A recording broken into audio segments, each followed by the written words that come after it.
खबरों के इस बुलेटिन में आपका स्वागत है। मैं हूं आंचल सिंह और आप देख रहे हैं PR इंडिया न्यूज, पब्लिक की बात पब्लिक के साथ। तो आइए शुरू करते हैं खास खबरों का सिलसिला। विधानसभा चुनाव 2022 के लिए भारतीय जनता पार्टी की तैयारियों को देखकर लग रहा है कि पार्टी आजमगढ़ और पूर्वांचल की सभी सीटें जीतना चाहती है। अभी हाल ही में मुख्यमंत्री योगी आदित्यनाथ विश्वविद्यालय का शिलान्यास करने आजमगढ़ आए थे। एक बार फिर चर्चा शुरू हो गई है कि वे आजमगढ़ आ रहे हैं। यहां तक कि जिला प्रशासन में भी तैयारियां शुरू हो गई हैं। आज जिलाधिकारी राजेश कुमार सगड़ी विधानसभा क्षेत्र स्थित जनसभा स्थल का निरीक्षण करने भी पहुंच गए। इस दौरान भारतीय जनता पार्टी के जिलाध्यक्ष ध्रुव सिंह के अलावा बड़े नेता भी मौजूद रहे। संभावना जताई जा रही है कि 5 दिसंबर को मुख्यमंत्री जी सगड़ी विधानसभा क्षेत्र में जनसभा को संबोधित करेंगे और कई परियोजनाओं की सौगात भी आजमगढ़ को देंगे।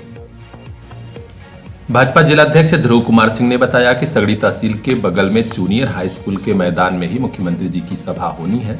हम लोग तैयारियों में जुट गए हैं और मुख्यमंत्री जी की सभा ऐतिहासिक होगी।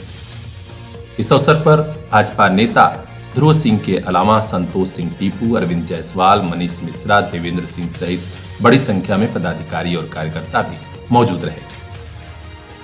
अब देखना है इस सियासी समीकरण का असर कितना होता है, लेकिन भारतीय जनता पार्टी वो चक्रव्यूह बना रही है कि आजमगढ़ की सभी 10 विधानसभा की सीटें उसे मिल जाए।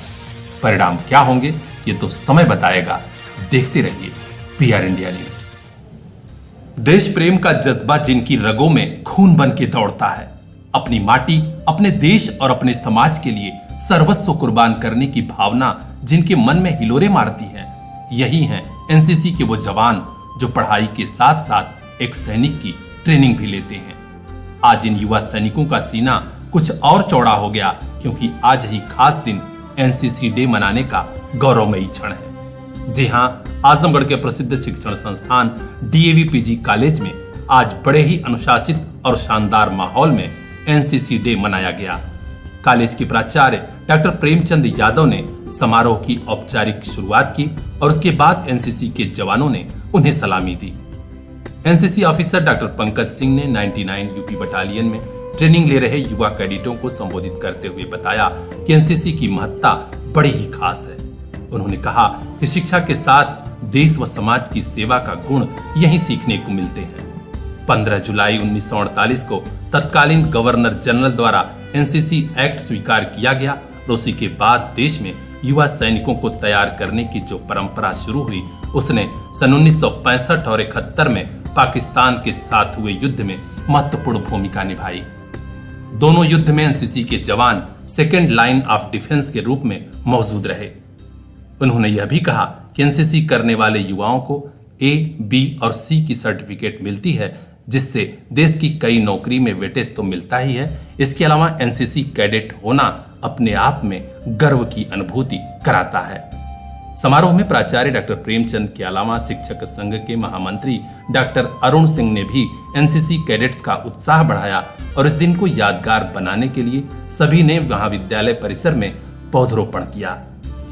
समारोह के अंत में NCC गर्ल्स बटालियन की कैडेट ने अपनी मातृभूमि के लिए सर्वस्व कुर्बान करने का गीत सुनाया, जिससे पूरा समारोह ही यादगार बन गया। आप भी सुनिए यह खास गीत। तलवारों पे सरवार दिए, अंगारों में जिस्म जलाया है, तब जाके कहीं सिर पे हमने ये केसरी रंग सजाया है। ऐ मेरी जमी अफसोस नहीं, तेरे लिए 100 दर्द सहे, महफूज रहे तेरी आन सदा, चाहे जान मेरी ये रहे ना रहे। आलोक तिवारी की रिपोर्ट, PR इंडिया न्यूज। तलवारों पे सरवार दिए, अंगारों में जिस्म जलाया है, तब जाके कहीं हमने सिर पे ये केसरी रंग सजाया है। ऐ मेरी ज़मीं अफसोस नहीं, जो तेरे लिए 100 दर्द सहे, महफूज रहे तेरी आन सदा, चाहे जान मेरी ये रहे न रहे। ऐ मेरी ज़मीं महबूब मेरी, मेरी नस नस में तेरा इश्क बहे, फिर कान पड़े कभी रंग तेरा, जिस मुंह से निकल के खून कहे। तेरी मिट्टी में मिल जावा गुल बढ़ के मैं खिल जावा, इतनी सी है दिल की आरज़ू। तेरी नदियों में बह जावा, तेरी खेतों में लहरावा, इतनी सी है दिल की आरज़ू। ओ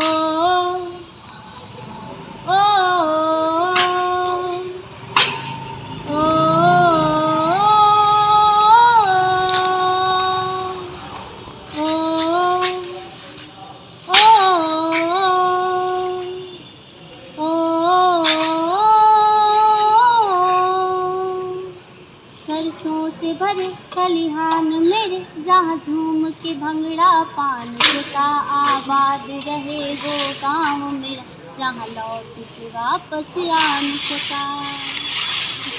ओ वतना वे तेरी रत्ना वे, तेरा मेरा प्यार निराला था, कुर्बान हुआ तेरी असमत पे मैं कितना नसीबों वाला था।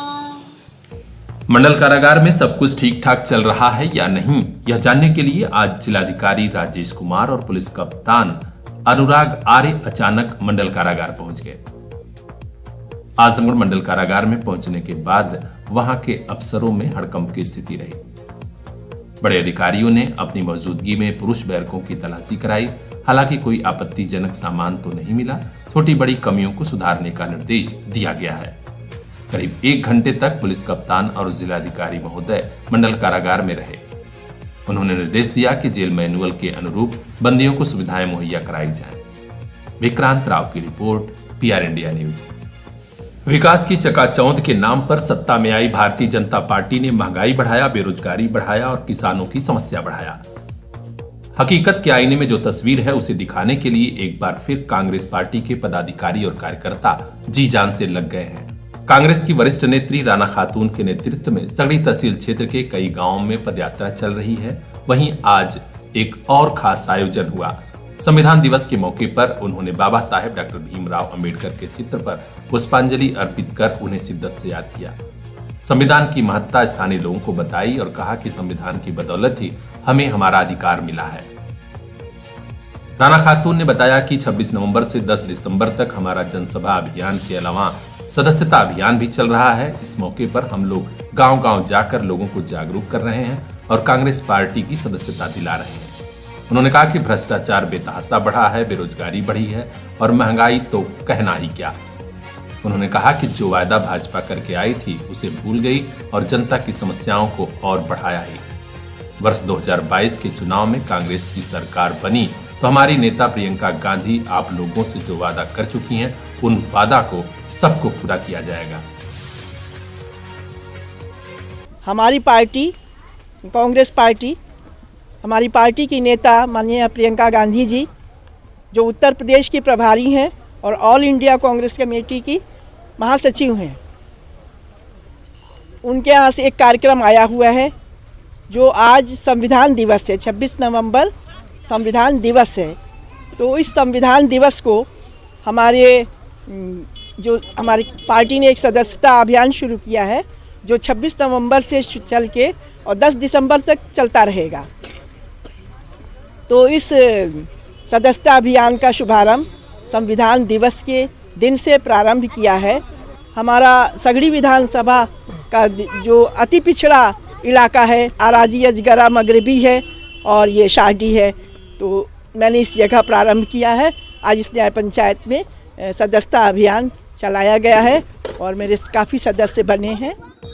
तरमा थाना क्षेत्र के पिथौपुर गांव में लेखपाल और उनकी पत्नी की हत्या के बाद गांव वालों में गम और गुस्सा है। वहीं आज आम आदमी पार्टी का एक प्रतिनिधिमंडल गांव में पहुंचा और पीड़ित परिवार से मिला। आम आदमी पार्टी के प्रदेश उपाध्यक्ष राजेश यादव के निर्देश पर जिलाध्यक्ष रविंद्र यादव सहित कई पदाधिकारी परिवार से मिले और शोक संवेदना व्यक्त की। इस दौरान जिलाध्यक्ष ने कहा कि भारतीय जनता पार्टी की सरकार में गरीबों की, मध्यम वर्गीय परिवारों की हत्या हो रही है और पुलिस कोई कार्रवाई नहीं कर रही है। अगर जल्द से जल्द हत्यारों को गिरफ्तार नहीं किया गया तो आम आदमी पार्टी आंदोलन को मजबूर होगी। पदाधिकारियों ने मांग की है कि पीड़ित परिवार को 1 करोड़ रुपए का मुआवजा भी दिया जाए। प्रतिनिधिमंडल में अनुराग यादव, राजेश कुमार सिंह, प्रियांशु यादव सहित कई पदाधिकारी शामिल रहे। दीपक भारती की रिपोर्ट, PR इंडिया न्यूज। सगड़ी तहसील के देवारा क्षेत्र से बाढ़ तो चली गई, लेकिन देवारा वासियों की जिंदगी की मुश्किलें कम नहीं हुई। इस समय घाघरा नदी में तेजी से कटान हो रही है और एक के बाद एक घर नदी की कटान में विलीन होते जा रहे हैं। गांगेपुर गांव में तो स्थिति और भयावह हो गई है। पिछले 1 सप्ताह के भीतर कुल 5-6 मकान यानी पूरी घर गृहस्थी ही घाघरा नदी में विलीन हो गई। आज कई परिवारों के पास न रहने को घर है और न खाने पीने का कोई सामान।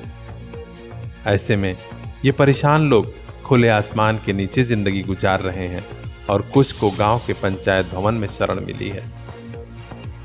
गांव के प्रधान ने बताया कि लेखपाल साहब आए थे, लिखा पढ़ी करके गए हैं, लेकिन वे कब लौटेंगे कोई बता नहीं सकता।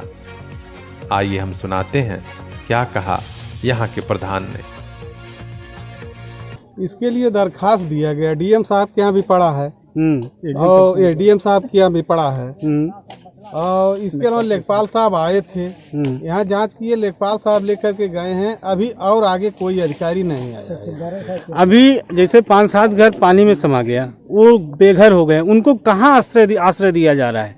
ये जो लोग घर जिनका कट गया है, इन लोगों को सरकारी पंचायत भवन है, उसी में किसी तरह गुजार रहे हैं। कुछ लोग तो ठंडी में ही वैसे खाली मैदान में ही पड़े हैं, जगह नहीं है।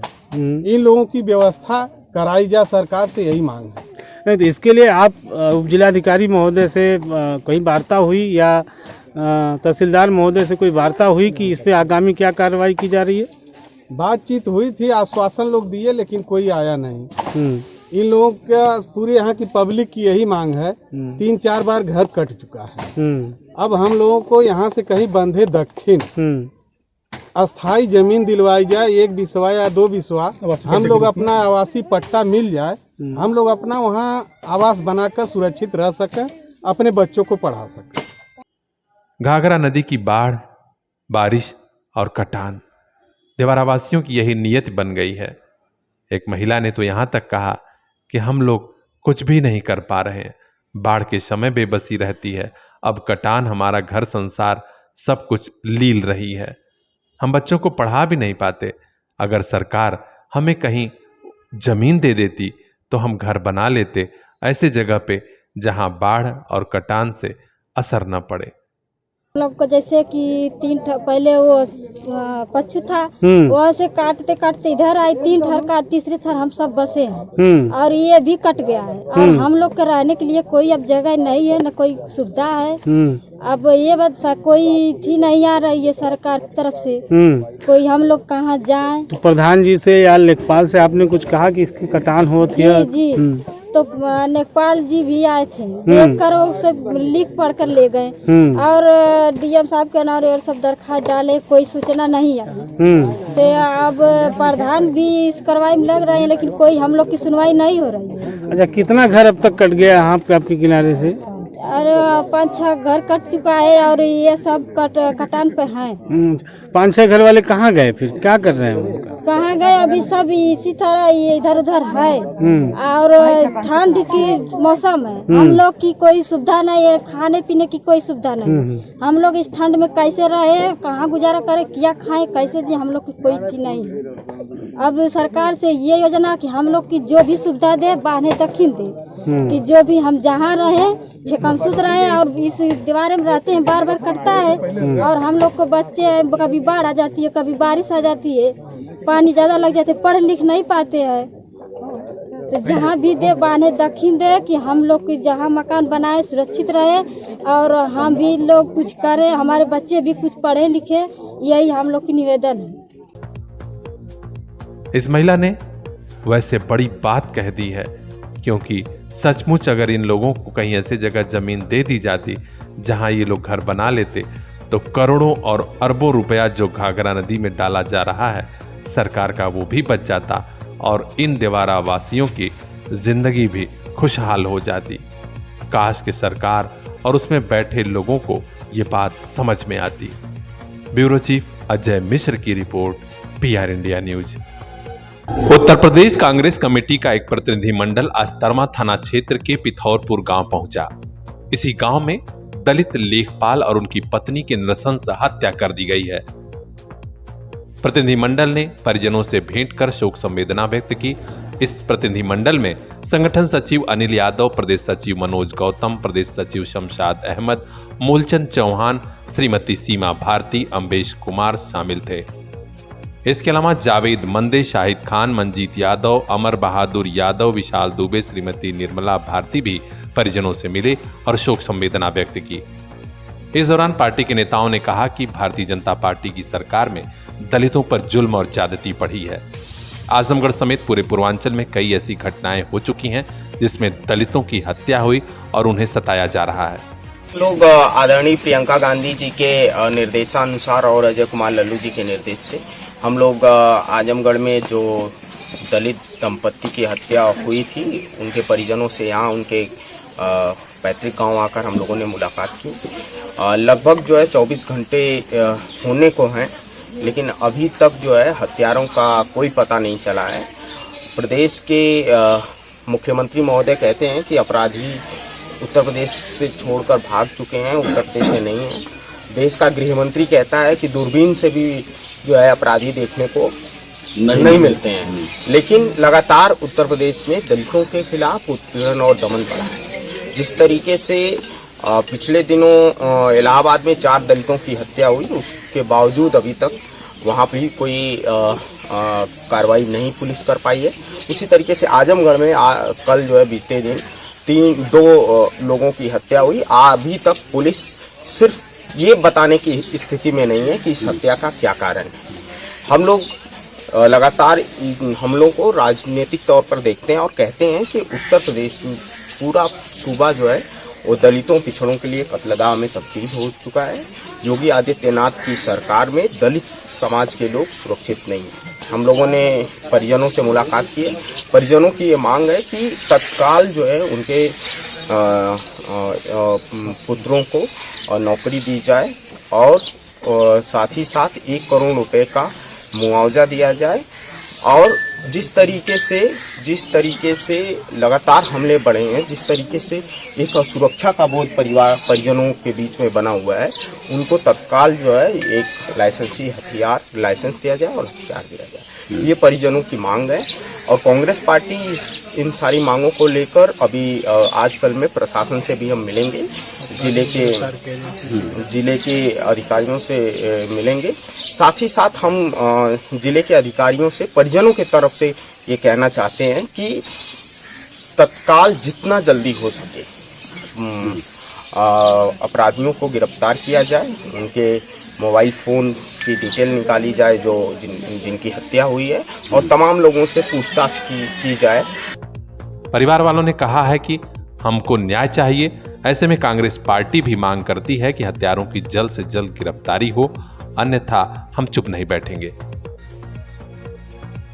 ब्यूरो चीफ रिंकू चौहान की रिपोर्ट, PR इंडिया न्यूज।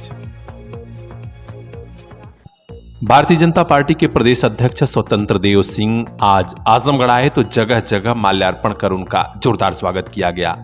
सगड़ी विधानसभा क्षेत्र में जीयनपुर बाजार में विधायक वंदना सिंह के आवास के समीप प्रदेश अध्यक्ष का भाजपा नेता संतोष सिंह उर्फ टीपू के समर्थकों ने जोरदार स्वागत किया।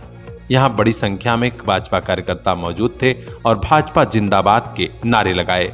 इस मौके पर अभिषेक सिंह, सुबहान खान, अनूस रहमान, प्रधान हासिम खान, नागेंद्र यादव, नीरज सिंह, संदीप सिंह, सत्यम चौबे, दिनेश चौबे समेत बड़ी संख्या में कार्यकर्ता और पदाधिकारी मौजूद रहे। इसी कड़ी में जीयनपुर के डाक बंगले के पास भी कार्यकर्ताओं का एक हुजूम जमा था और प्रदेश अध्यक्ष को माला पहनाकर उनका अभिनंदन किया गया। यहां पर भाजपा नेता अरविंद जायसवाल, मनीष कुमार मिश्र, देवेंद्र सिंह, जयप्रकाश, तारकेश्वर ओझा, चंद्रशेखर सिंह के समर्थक मौजूद रहे। आदर्श श्रीवास्तव की रिपोर्ट, PR इंडिया न्यूज।